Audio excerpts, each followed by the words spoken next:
As we get started on this, we're in Mark 14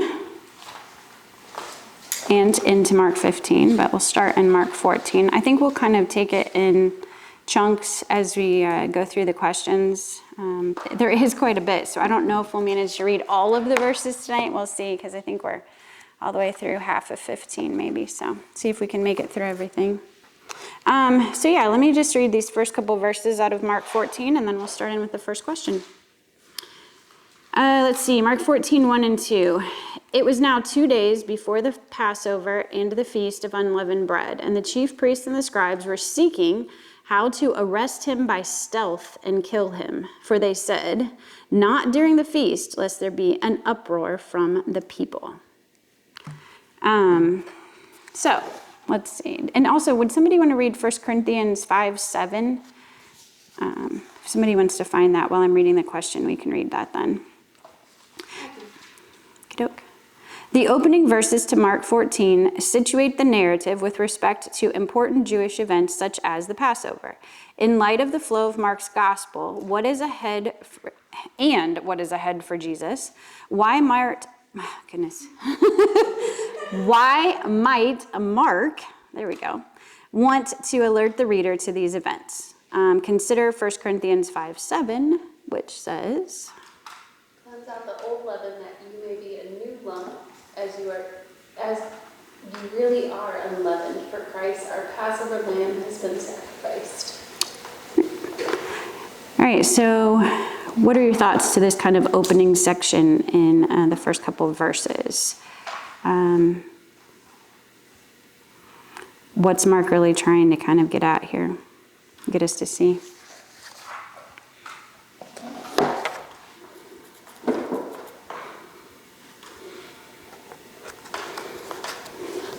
I kind of feel like these verses and these questions this week are a little bit like last week, in which I feel like they kind of all flow into each other. And I found myself writing the same thing kind of in multiple different sections, like it kind of applies to different parts of this. Actually, that was the question. Sometimes I didn't understand the question, but the reading, I was like, oh yeah, there's one of those down here. There was definitely one that I was like, wow, I don't even have a word to write down for that one. I don't even know. Yeah. So one of the things I was just thinking of, just as in comparison a little bit with this, is, the Passover, when people were coming in for the Passover was really a time of cleansing. I mean, so there's a lot of people coming into the city for this. I mean, I know it was ritualistic, but it was still it was that cleansing. It was that remembrance of leaving Egypt and the salvation that they got from that. And so I feel like when he's trying to pull in this Passover at this time, he's kind of showing that. There's a lot of people who are defiled that are coming in, and they're coming in to be clean, and they're supposed to be separate, and all of those things.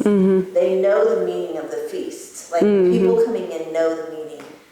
We know a lot of things too that we don't necessarily put into acts the way that we should, but that's kind of what I kind of got out of it. Yeah, that's really good.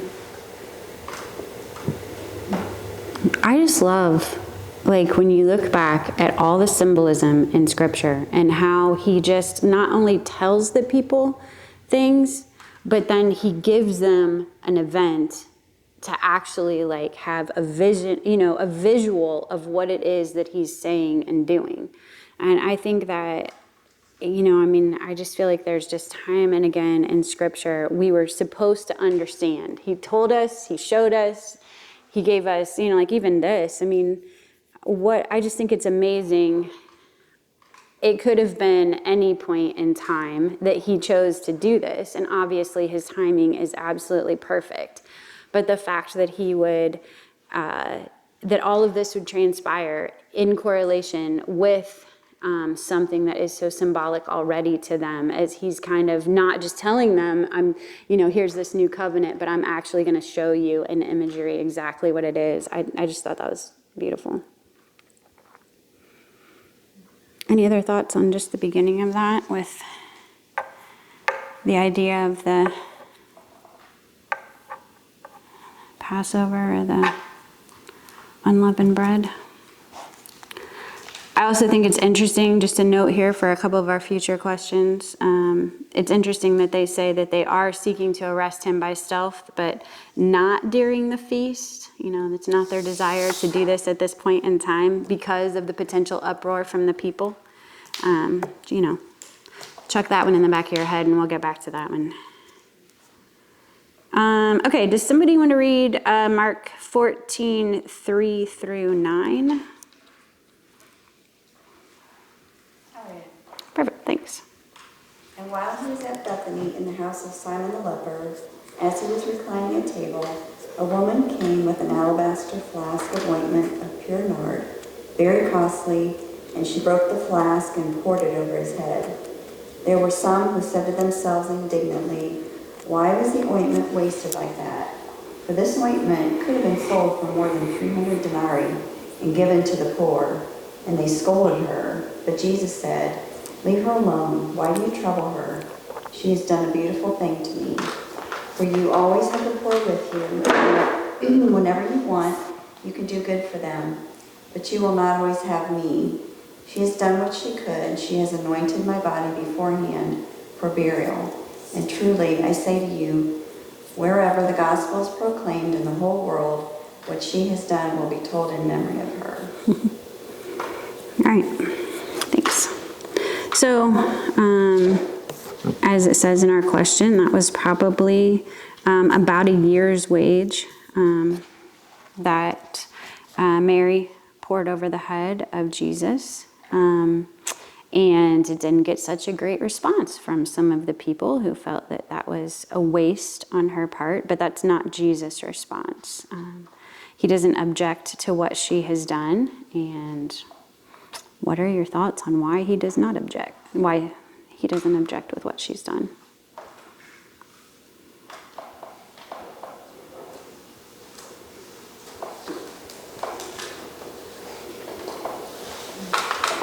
I think it's just another sign of someone else seeing Jesus for who he truly is. Right. And recognizing his ability and that respect for him.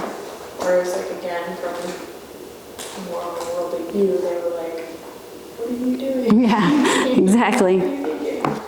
So to him, he's like, "Oh, this is someone who truly sees." Mm-hmm. So, and this bit is kind of a stretch, but as I was reading through this portion here, it just kind of makes me think too of the idea of good deeds and stuff like that. Now it's he's like, "Well, you'll always have the poor, but you will always have me." And to me, I guess it spoke to me in the way that there's a lot we could be doing, right? There's always going to be something quote unquote good to do or things like that. But again, it's according to God's will, his plan and purpose. And I think that was something that she was supposed to do. Mm-hmm.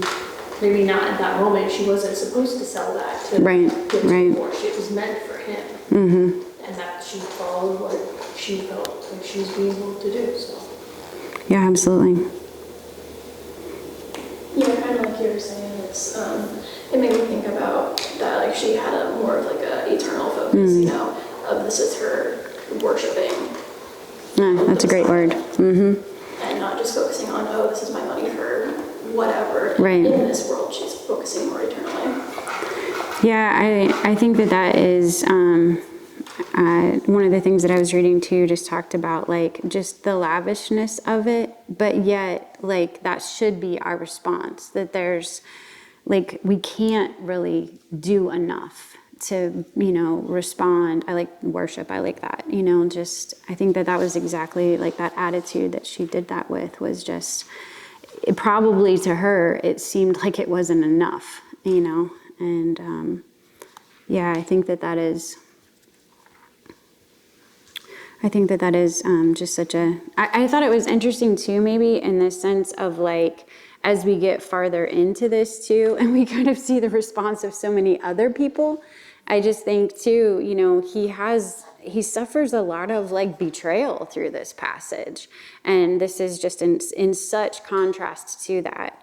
I thought the other thing that was a little bit interesting too, when you think about that was, essentially a year's wage probably, versus the idea that he's actually then betrayed for 30 pieces of silver, which I looked it up because, don't know a whole lot about silver at that point. And it said it was about a 4 months wage. So, here he is betrayed for something significantly less. Also, just a side note, I kind of think it's cool when you have those things in scripture when it says, and wherever the gospel is proclaimed, we'll talk about her. And here we sit all these years later talking about her. So I was like, there you go. We all fulfilled that tonight. So I just think that's kind of cool. I did think she probably never did that for look at me. She really did it just because she was worshiping him. Yeah. And I think, it goes back to kind of what you were saying, even Amber, as you talk about like the cultural part of it. I think we're able to think of past references, such as the widow who comes and puts in everything that she has. And Jesus sees that and recognizes her heart in that. To me, it's kind of like this too. I think that at the heart of this is that Jesus saw her heart. That's why he didn't say, you shouldn't have done this. You should have given this to the poor. And he knows full well that the people that are like, hey, you should have given this to the poor, that's not their intention either. They just want to make themselves look good, And so I think it's just another one of those things where, the heart of it is that he saw her heart and he realized her sincerity in doing that. And really, what a beautiful thing. I thought that was really cool. Okay, so then we get on in, let's see. Then there's we don't have a question about this yet, but the next part in our passage says, then Judas Iscariot, who was one of the 12, went to the chief priests in order to betray him to them. And when they heard it, they were glad, and they promised to give him money.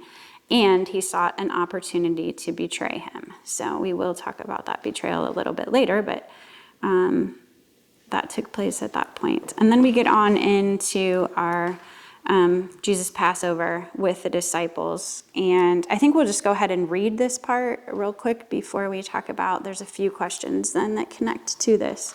So let's see, I think it's around verses 12 down through 21. So maybe somebody wants to read the first part, maybe 12 down through 16, and then somebody could do 17 through 21. I can read the first part. Okay. Does somebody want to do 17 through 21? I can read it. Okay, perfect. Thanks. And on the first day of unleavened bread, when they sacrificed the Passover lamb, his disciples said to him, "Where will you have us go and prepare for you to eat the Passover?" And he sent 2 of his disciples and said to them, "Go into the city, and a man carrying a jar of water will meet you. Follow him, and wherever he enters, say to the master of the house, 'The teacher says, where is my guest room? Where may I eat the Passover with my disciples?' And he will show you a large upper room furnished and ready. There prepare for us." And the disciples set out and went to the city and found it just as he had told them, and they prepared the Passover. And when it was evening, he came with the 12. And as they were reclining at table and eating, Jesus said, "Truly I say to you, one of you will betray me, one who is eating with me." They began to be sorrowful and to say to him, one after another, "Is it I?" He said to them, "It is one of the 12, one who is dipping bread into the dish with me. For the Son of Man goes, as it is written of him, but woe to that man by whom the Son of Man is betrayed. It would have been better for that man if he had not been born."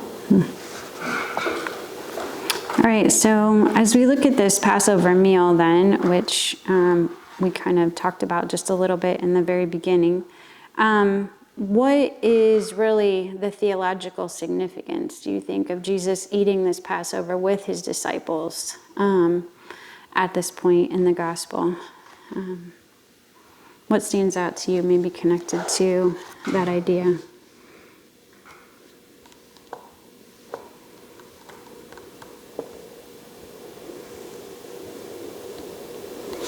One of the things that I thought was kind of interesting, there were a couple of things that just side notice. I was reading through this. One of the commentaries pointed out that when it said carrying, when you see a man carrying a jar of water, that was usually a woman's job.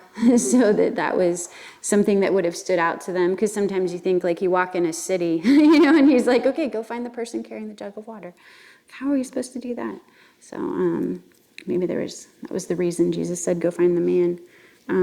The other thing that I just kind of thought was interesting, going back to kind of the beginning of our book of Mark, was, when we see John the Baptist in the beginning, and he's saying, this is the Lamb of God who takes away the sins of the world.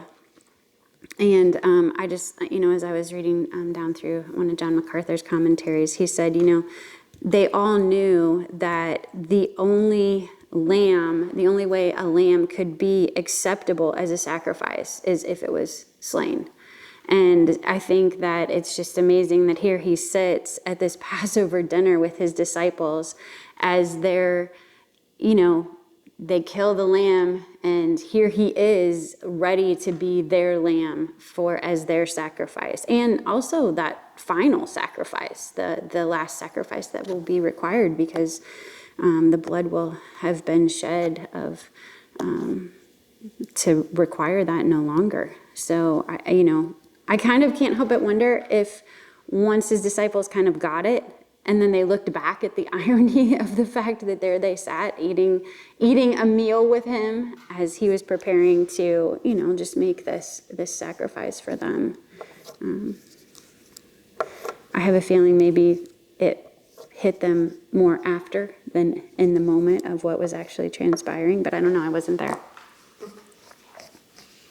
Any other things really stand out to you guys? Oh, and it did, those references that were down there, like I said, I just didn't know if we'd have time to make it through all of them tonight. The references that are down there in Exodus do refer to just the initial taking of the Passover and they're fleeing from Egypt. But one of the things I thought was interesting in Exodus 12:13, it said that no plague will befall you to destroy you. And I just thought that was kind of, that was Exodus 12:13, one of the verses that it mentioned. And that kind of just stood out to me that, again, it was that idea of his salvation for them.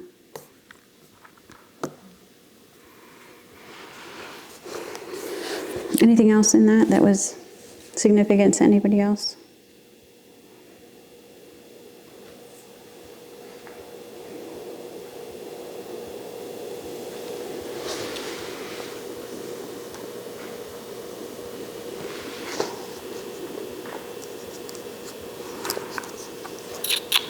Okay, so let's see. The next question then has to do with the sovereignty of God.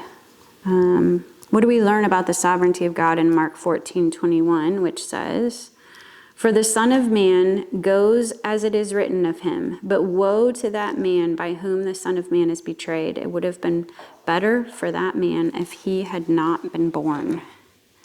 And then it gives a couple other references. The Genesis one is in reference to when Joseph told his brothers that you meant this for evil, but God meant it for good. And then we have the one in Acts. Let's see. Acts 2:23. I like this verse. It says, "This Jesus delivered up according to the definite plan and foreknowledge of God, you crucified and killed by the hands of lawless men." So what do we see in just this entire section about God's sovereignty? And his betrayal was already the set purpose of God beforehand, before it ever happened.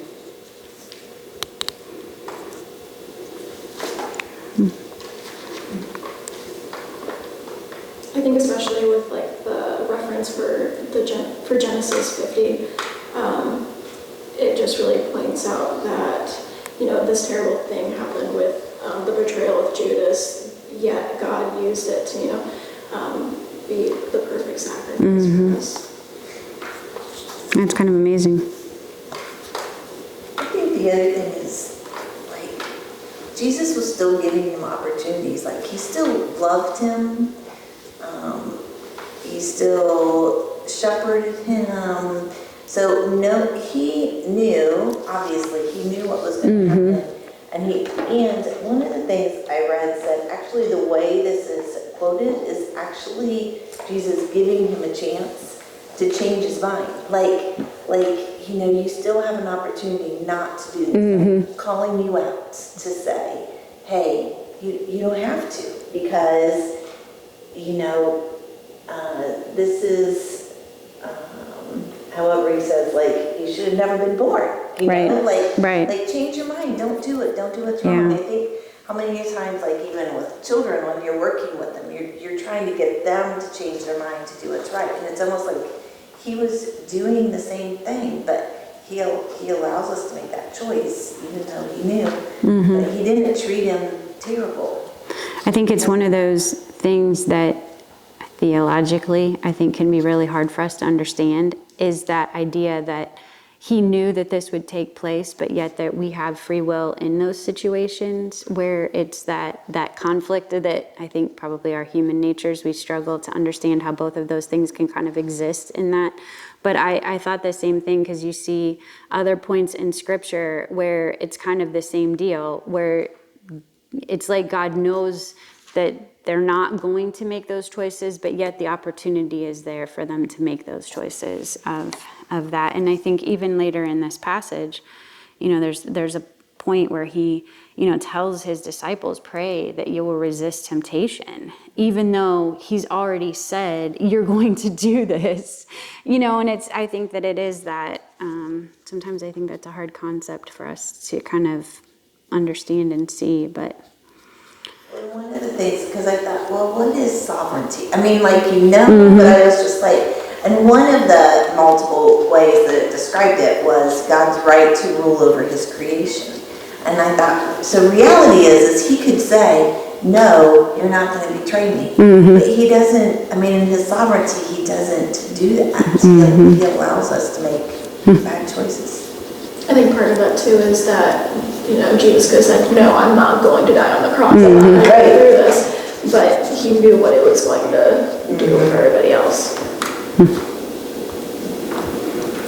One of the other verses that came to mind too is John 10, I think it's John 10:18, where he says, no one takes my life from me, I lay it down, and on my own accord. And I think, again, this whole thing just struck me so much as just for the people who just year after year after year had celebrated this feast in this way, the fact that he just comes in and all of these things happen within this week.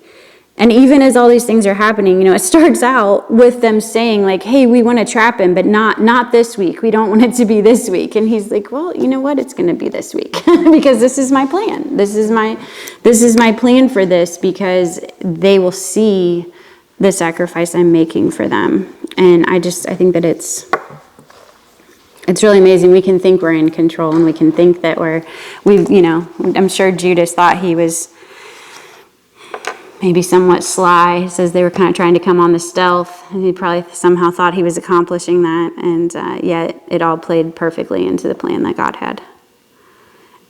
Okay, let's see. So then did we already read this part? Mark 14:22-25. No, did not read this part. Okay, so this is where we're into the Lord's Supper. It says, and as they were eating, he took the bread, and after blessing it, broke it, and gave it to them, and said, take, this is my body. And he took a cup, and when he had given thanks, he gave it to them, and they all drank of it. And he said to them, this is my blood of the covenant, which is poured out for many. Truly, I say to you, I will not drink again the fruit of the vine until that day when I drink it new in the kingdom of God. Okay, so when we look at what the bread and the wine represent, how do the Old Testament texts such as Exodus 24:8, somebody want to find that one? Exodus 24:8. Let's see. Then there's Isaiah 53:12. Okay. You do Isaiah 53:12. And Zechariah 9:11. Okay, you do Exodus. I can get perfect. Okay. Okay, Exodus 24:8. And Moses took the blood and threw it on the people and said, "Behold, the blood of the covenant that the Lord has made with you in accordance with all these words." Okay. Isaiah 53:12. Therefore I will divide him a portion with the many. He shall divide the spoil with the strong, because he poured out his soul to death and was numbered with the transgressors. Yet he bore the sin of many and makes intercession for the transgressors. Okay. Zechariah 9:11. As for you also, because of the blood of my covenant with you, I will set your prisoners free from the waterless pit. Okey-doke. All right, so how do those passages shed light on this institution of the Lord's Supper?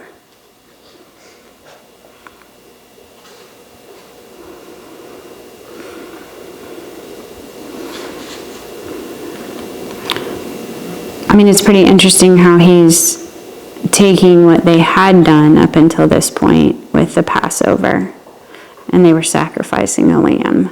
And now he's like, okay, I'm going to be the lamb. I'll be sacrificed. There's no need to sacrifice any more lambs, but now do this in remembrance of me instead. And again, I just kind of can't help but wonder, like, you kind of wonder where the disciples are at with all of this. It seems like as we've gone through the beginning of Mark, he's had to review things multiple times with them before they've really kind of like embraced and caught on, I guess, too. And so you just kind of wonder too, what all of their thoughts were as all this was taking place that night. I think when he talks about the blood being covenant, when you really think about it, like, I know this is like just a little thing, but think like how people would be like blood brothers, we're blood brothers, we're gonna like cut, blah, blah, blah. So really, like, what is symbolic to use the blood? I mean, I realize that his body is a covenant also, but he really said the blood is a covenant, And so I think that rings true even for people of this generation. I mean, I know it did back then, but even now, like, people really do see, like, they always say blood is thicker than water, all of those things, but we use those same examples now of just the strong hold that blood does in a promise to someone else. And I feel like he was like pulling that out and saying, hey, my blood is showing you my promise, my covenant to that, and I'm pouring it out for you. So I feel like sometimes I think the symbolism doesn't always pull forward. Like, we have to really understand what that culture was like. But I feel like this was one that it's pulled forward. Like, we still will use those symbolisms. Yeah, I actually have that highlighted in here that that said in the Old Testament the blood was there to show the seriousness of a covenant. That testified to how serious the covenant was. So yeah, I thought that same thing, just the significance that should hold. Absolutely. Any other thoughts on any of the Passover, the Lord's Supper, anything else on that has stood out to you as you read through that? Something I'm thinking about is, I don't have a reference for this at all, but I remember in the law somewhere it talks about when they make sacrifices, they are not to eat the blood or drink the blood at all, just to drain it. And here he's telling them to drink of his blood in remembrance, and I just thought that was interesting that he changed it in that way. Yeah, I think he's trying to make the change. I mean, he's trying to make them see it's going to be different. I never thought of it that way. But I think that is really true. He's trying to show them that. Yeah, and I do think, I think that there was, it's funny that you mentioned that, because I was actually just listening to something and they talked about that exact thing on that, so what are the odds? And now I'm like, great, now I'm going to have to say this right, because I just said that I heard it, so I got to see if I can remember it. But I think that it was, I think, there definitely was, there were obviously different sacrifices for different things in the Old Testament. And I think that, part of that was just a straight, like, don't drink the blood, because if you do, there's a good chance you're going to get sick. There was kind of that element of that. And, so I think that is one of the reasons that he's, making it clear kind of too here that this is like representative of his shedding of his blood in that way. But yeah, I think that would have been, again, when the disciples think about all these things and all these things they've been taught, that the same things, all those things are going through their head in the same way also, of just kind of this whole, like you said, kind of the newness of all of this and the reference to everything. Yeah, I think what stands out to me about like the Lord's Supper, and what has always kind of stood out to me about the Lord's Supper, is just how the old covenant had to be continually upheld with so much violence and blood and death and constant stench of animals and fur and stuff being burned on altars, burning birds, and Yeah. or I don't know exactly how. I'm sure there was a lot of unpleasant smells Right. amidst some of the other incense and stuff like that, but just the amount of grace and simplicity and beauty of our remembrance of Jesus's the ultimate violence, like the sacrificing of a perfect human, which was never done until that point. Just the personal remembrance of it, and the gentleness with which the Lord invites us, to remember that last true act of violence, and really just remembering this was the sacrifice of sacrifices. This was the most horrific moment ever. But we are welcomed into this kingdom with grace, without violence. That we have to do. That's all done on our behalf. So. For sure. Yeah, I remember thinking that it feels a bit as if we get off easy because we don't have to do the continual sacrifices. And you're right. I mean, I think that when you actually think about what that environment would have been like, and I'm guessing it's not super pleasant. But I think that along with that, then sometimes that we can lose the seriousness of what the representation was, and that remembrance, of his actual sacrifice of his blood and body in that way. Anything else on that before we move on? I think I was just thinking about, I'm trying to remember I did a study a couple months back on Leviticus and just, the Levitical law with their sacrifices and everything. And, they're doing this meal as the Passover meal, but it also reminds me of just with, Jesus being the full sacrifice, the perfect sacrifice. I think it was with peace offerings that, or whatever it was, that the priests, they would set part of the sacrifice aside for a portion for God, and then sometimes they would eat part of it too. And I think a commentary that I read during that time was saying that, it was sharing a meal with God and having fellowship with him, and the disciples are experiencing in that time too, of literally eating a meal with God, with his presence literally there, physically. So that just made me think about that. Yeah, absolutely.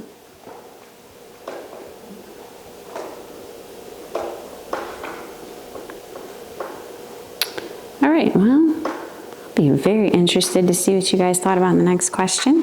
When I said that there was one that I read and was like, yeah, this was it. Okay, so this question says, read Zechariah 13, 1 through 9. Let me pull that up quick. We'll start there. Okay. So Zechariah 13, 1 through 9 says, on that day there shall be a fountain opened for the house of David, and the inhabitants of Jerusalem to cleanse them from sin and uncleanliness. And on that day, declares the Lord of hosts, I will cut off the names of the idols from the land, so that they shall be remembered no more. And also I will remove from the land the prophets and the spirit of uncleanliness. And if anyone again prophesies, his father and mother who bore him will say to him, you shall not live, for you speak lies in the name of the Lord. And his father and mother who bore him shall pierce him through when he prophesies. On that day, every prophet will be ashamed of his visions when he prophesies. He will not put on a hairy cloak in order to deceive, but he will say, I am no prophet. I am a worker of the soil, for a man sold me in my youth. And if anyone asks him, what are these wounds on your back? He will say, the wounds I received in the house of my friends. Awake, O sword, against my shepherd, against the man who stands next to me, declares the Lord of hosts. Strike the shepherd, and the sheep will be scattered. I will turn my hand against the little ones. In the whole land, declares the Lord, 2/3 shall be cut off and perish, and 1/3 shall be left alive. And I will put this third into the fire, and refine them as one refines silver, and test them as gold is tested. They will call upon my name, and I will answer them. And I will say, they are my people, and they will say, the Lord is my God. Okay, so it does say, let's see, Jesus quoted one verse from this passage in Mark 14. Let's see, let me go to the... So the whole section here in which he quotes that verse says, and when they had sung a hymn, they went out to the Mount of Olives. And Jesus said to them, you will all fall away, for it is written, this is where he quotes from that passage, I will strike the shepherd, and the sheep will be scattered. But after I am raised up, I will go before you to Galilee. And Peter said to him, even though they all fall away, I will not. And Jesus said to him, truly I tell you, this very night, before the rooster crows twice, you will deny me 3 times. But he said emphatically, if I must die with you, I will not deny you. And they all said the same. So there's that passage in Zechariah, which, I'm sure it was crystal clear the first time you read through that one. Jesus quotes one verse from that, but how does the whole passage shed light on the broader events of Mark's gospel? Any thoughts on that one? Read that one through a couple times. Phoned a friend. It's like I might need a little help on this.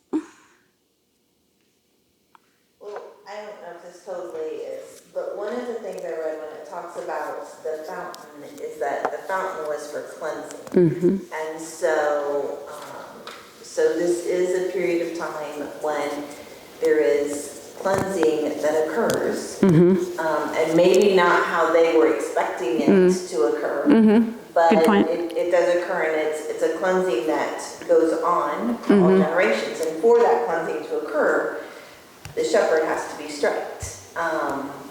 So after reading a few things, that was pretty much the only thing I could do. That was great. I like that. Nothing else to add. That's good. That gives us a great jumping off point. Yes. I also wrote, yes, it has a theme of purification in there. Yes. And I referenced the fountain too. Yeah. I think too, and I had to read my commentary on this one. This is not from my own head. But it talks about the idea where it does the whole thing about all the prophets. It's really a reference to kind of the prophets going underground in essence, but not true prophets, but false prophets. And so I think it gives reference to where Jesus in Mark goes back and warns them, to be careful, to not be deceived, to not be led astray. I think he's kind of, referencing the idea there that that's going to get more challenging. There's gonna be people who will have that intention of leading you astray. Also, I think, could be wrong, it seems like there's some references to some suffering in there. That was also something we see in Mark. I've always, the passages 8 and 9, I've heard those in reference to end times, like the 2/3 falling away, and then the 1/3, like the remnant, being purified and tested. So could be partially. I mean, that's not specifically what he is referencing, but Certainly, yeah. I mean, I think certainly at some point in time, like you're saying, whether it's wherever it is, there is that idea of that cleansing and that purification, and as we kind of see in this, I think like we talked about even last week, like through all of this, the destruction of eventually the destruction of the temple in 70 AD, there is like a forced transition then that is made. No more sacrifices can be made.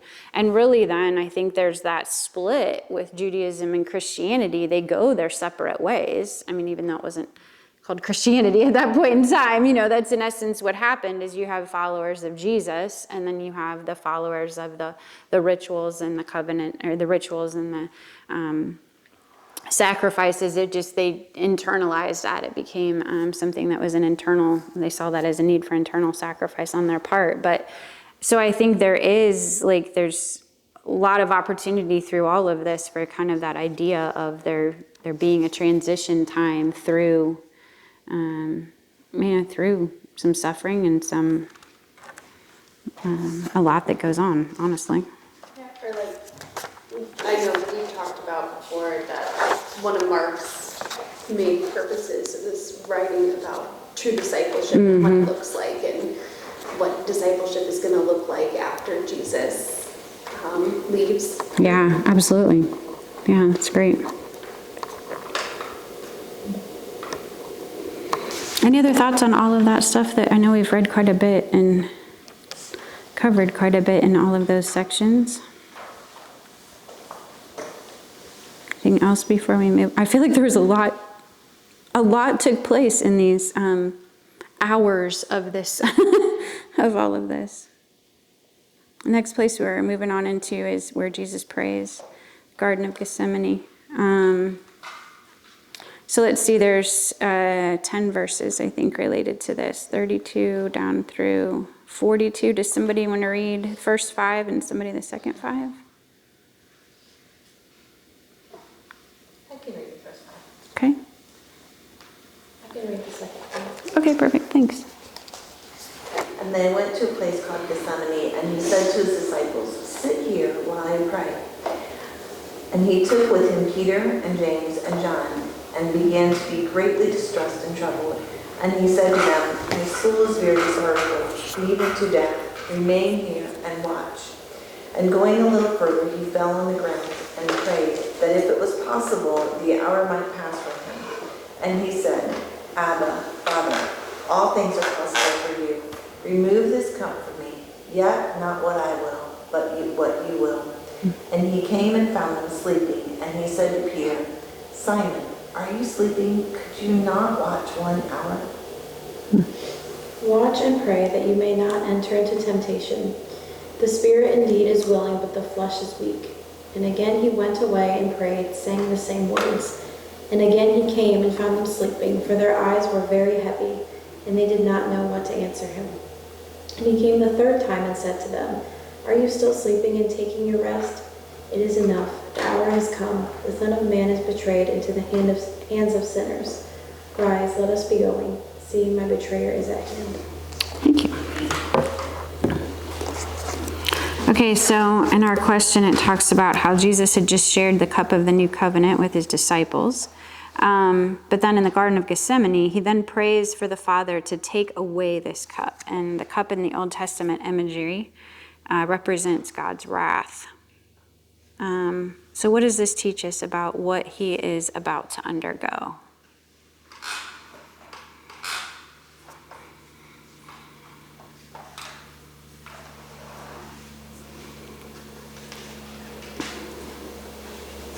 I think this is just kind of an amazing passage, honestly.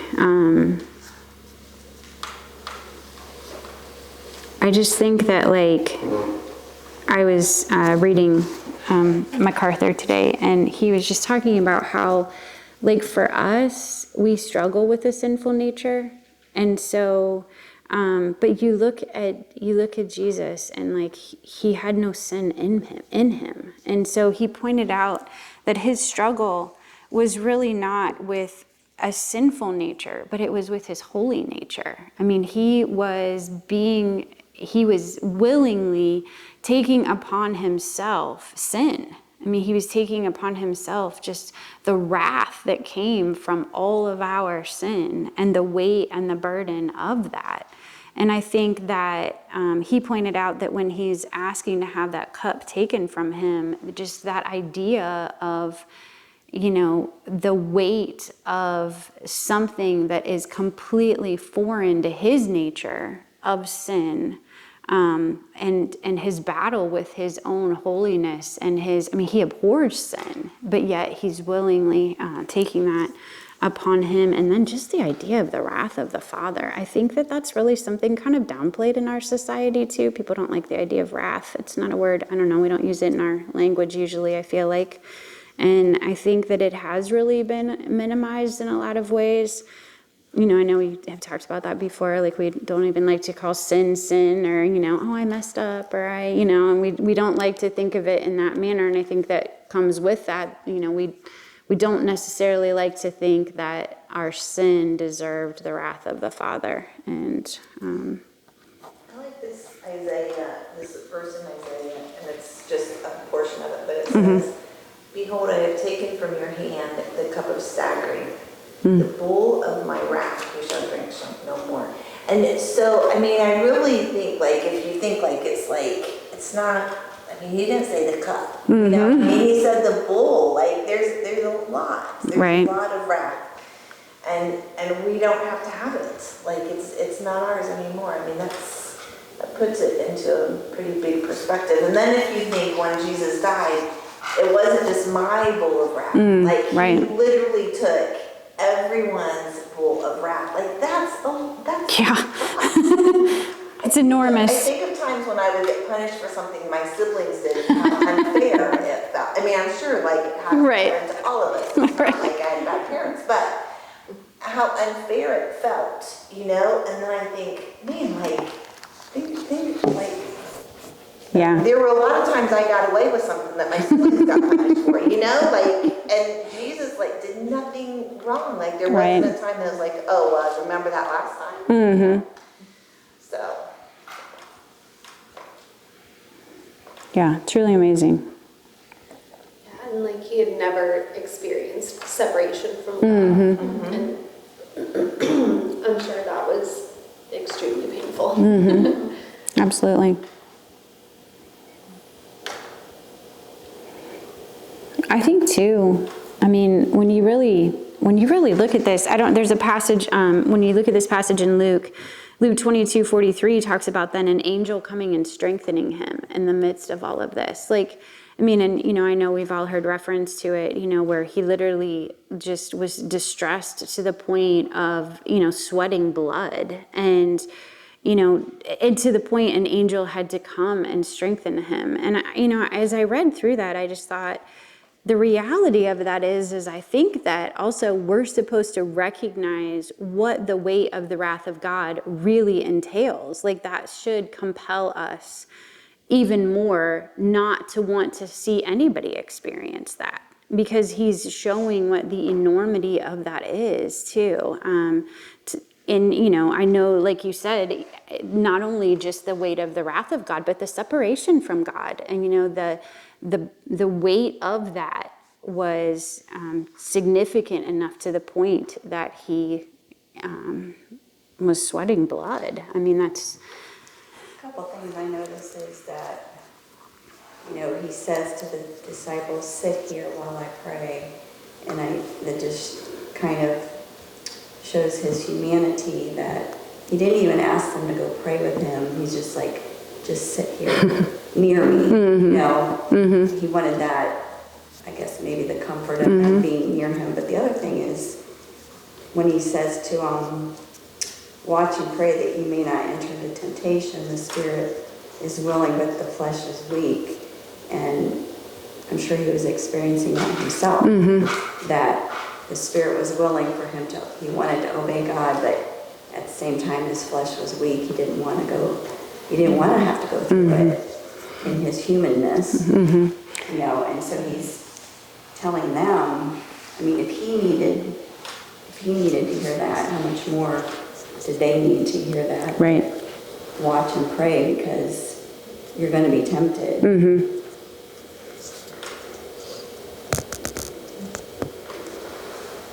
I know I think it's been mentioned at other points in our study, but we have the concept, we've talked about the first Adam and the last Adam.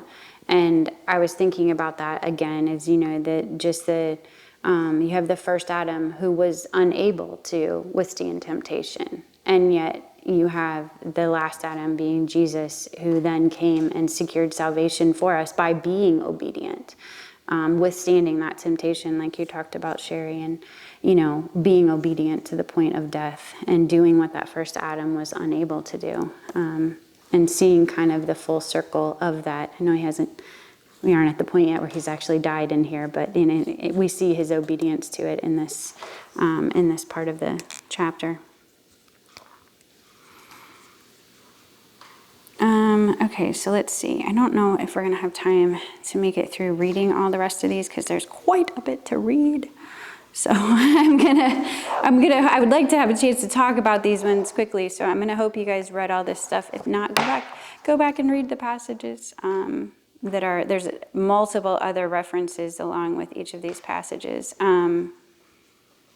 So then we have Judas coming into play here. And it says, and immediately while he was still speaking, Judas came, one of the 12, and with him a crowd of swords and clubs from the chief priests and the scribes and the elders. Now the betrayer had given them a sign, saying, "The one I will kiss is the man. Seize him and lead him away under guard." And when he came, he went up to him at once and said, "Rabbi," and he kissed him, and they laid hands on him and seized him. But one of those who stood by drew his sword and struck the servant of the high priest and cut off his ear. And Jesus said to them, "Have you come out as against a robber with swords and clubs to capture me? Day after day I was with you in the temple teaching, and you did not seize me. But let the scriptures be fulfilled." And they all left him and fled. And then this cracks me up. And a young man followed him with nothing but a linen cloth about his body, and they seized him, but he left the linen cloth and ran away naked. Wouldn't that be great if that's your mention in the Bible? Why was that included? Yeah. Actually, one of the things that I read said that they thought it was Mark, but he just was like, it was him, and he didn't give reference to himself. So. Who follows Peter? I'm not sure I ever read this before. And I'm sure I have. Right, Like, just this didn't. kind of just really struck me like, what? I don't remember any naked people. I read the same thing. That they thought it was Mark, and they literally thought that he heard everything happening, and he wasn't dressed, and he ran out with just a little bit of covering, because he actually was not going to leave Jesus' side. But then they seized him, and so he did depart then. But that's like pretty interesting. Haven't taught that one in kids class yet. Throw that one in one of these weeks. Okay, so let's see. So this is, I guess I should have read more. My bad. Didn't realize this went quite so far. So it says Judas leads an armed crowd to Gethsemane and betrays Jesus with a kiss. Jesus is then led to the high priest, who asks Jesus, "Are you the Christ?" And Jesus responds with a theologically loaded answer that draws on various Old Testament texts. "I am, and you will see the Son of Man seated at the right hand of power and coming with the clouds of heaven." And then it gives some references there in Exodus, Psalm, and Daniel. And it says, along with their Old Testament context, to understand what Jesus is saying with this answer. How does the emphatic response of the high priest in that passage, who knew Scripture well, clarify what Jesus is communicating? I did just want to point out one thing that I just thought was really cool when you talk about things you haven't noticed before, too. When we go back to that moment where Judas comes and betrays Jesus, and if you look at the reference to it in John, you don't have to turn there, I'll just read it real quick, but actually in John 18:6, another one of those things I just hadn't noticed. And it said, Jesus, knowing that all of this would happen to him, came forward and said to them, "Whom do you seek?" And they answered him, "Jesus of Nazareth." And Jesus said to them, "I am he." And Judas, who betrayed him, was standing with them. And when Jesus said to them, I am he, they drew back and fell to the ground. And I just I love that part of it when you hear him. I think there's something about sometimes if you hear that reference to, I am, it's one of those where it'll just give you chills, and I just thought, man, how amazing. Here they are. They're like, we're coming to get you. And just hearing him say that they have no choice but to have that response. And I just think that is so amazing. And then they stand up and seize him. Again, you look at that opportunity they had in that moment to make a different choice too, and they did not do that.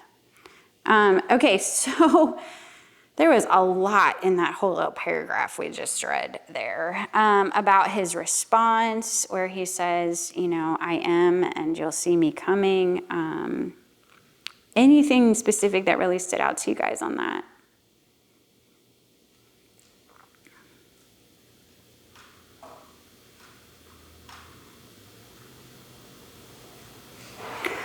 One of the things that it really made me think of, so I looked and it said that the idea of coming with the clouds of heaven is actually, they would have known that was a clear symbol of divine authority, judgment. That would have been a reference that they would have understood.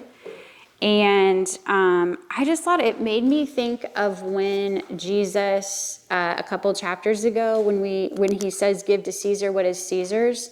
And I think ultimately what he was kind of saying is, yes, Caesar does have authority, but Caesar's authority is limited. And I think it's he kind of says the same thing to the high priest here.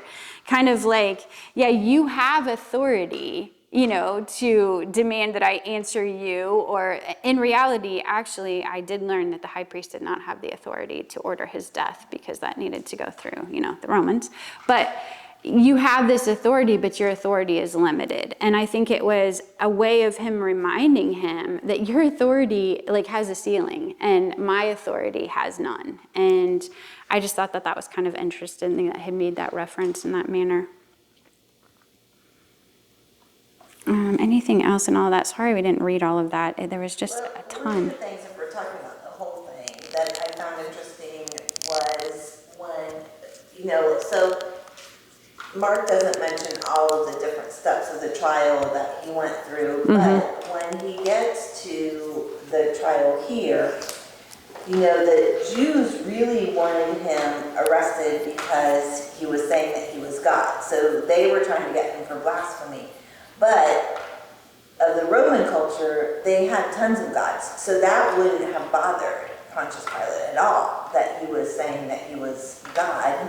He would have been okay with it. So they had to say he was saying he was king of the Jews, because then that's usurping what they thought, usurping their authority, and then that kind of makes it different. Right.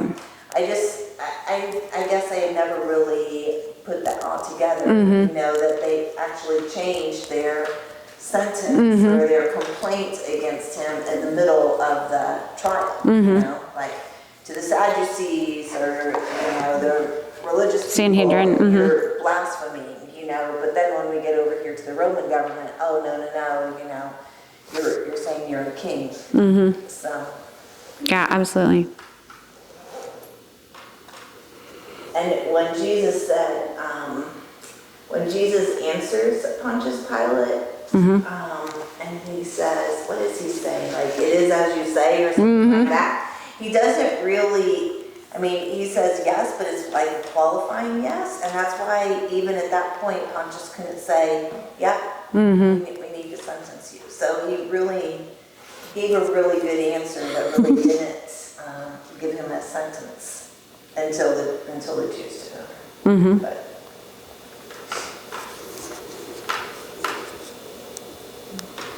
yeah, we kind of, I feel like a couple of those questions kind of run in together too, where we're kind of going on, like you said, he kind of goes back and forth a few places a couple times. But in the midst of all of that then is Peter's denial of Jesus, which he had predicted. I'll just read this quick. Sorry, it's already 7:30, but try to squeeze this in quick. sake. And as Peter was below in the courtyard, one of the servant girls of the high priest came, and seeing Peter warming himself, she looked at him and said, "You also were with the Nazarene Jesus." But he denied it, saying, "I neither know nor understand what you mean." And he went out into the gateway, and the rooster crowed. And the servant girl saw him and began again to say to the bystanders, "This man was one of them." But again he denied it. And after a little while the bystanders again said to Peter, "Certainly you are one of them, for you are Galilean." But he began to invoke a curse on himself and to swear, "I do not know this man of whom you speak." And immediately the rooster crowed a second time. And Peter remembered how Jesus had said to him, "Before the rooster crows twice, you will deny me 3 times." And he broke down and he wept. So what is Peter's denial of Jesus? How does that advance the narrative of the final days of Jesus' life? What do we learn about, what else Jesus suffered in these days? Obviously, we've talked a lot about his suffering just with the burden of wrath, but what else did he have to suffer through?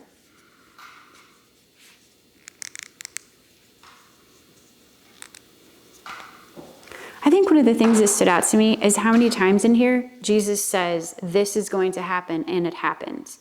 And I feel like sometimes that almost gets overlooked as, the specificity of those things, and then they come to pass. And it really struck me that I think in the same way as we've seen all through the book of Mark, Jesus goes into these villages and into these towns. He performs these signs and wonders. He gives the people an opportunity to see him for who he really is. And oftentimes they are not receptive to that. And, eventually then he stops doing that. And I was just thinking how it's so interesting though, because there's so many things in here then where we get the benefit of it's almost like we get that glimpse into that. We're not there to experience those things, but we see them say this is going to happen, and then it completely happens just in the way that he does and in the way that he said that it would. And I think that just stood out to me a little bit this time as I saw that just, there's a few different chapters where we see that happening, and just it's almost like he's just such. There's so many things about him that you almost can't take it all in, that sometimes I feel like things like that just almost go by the wayside of the idea that he told Peter exactly what was going to transpire. And not only did he tell him, but I think you pointed out too, Sherry, just that idea of he tells him to pray that he'll be able to resist temptation. And he tells him exactly what's going to happen. He tells him to be praying he can resist temptation. This happens, and it made me think of what you said earlier, Lisa, where not only does he say you're going to deny me, but he's like, you're going to deny me, 3 times before the rooster crows. It's easy for us to look at it and say, when you heard the rooster crow once, why didn't you just leave? Because I don't want to do it again. But he doesn't.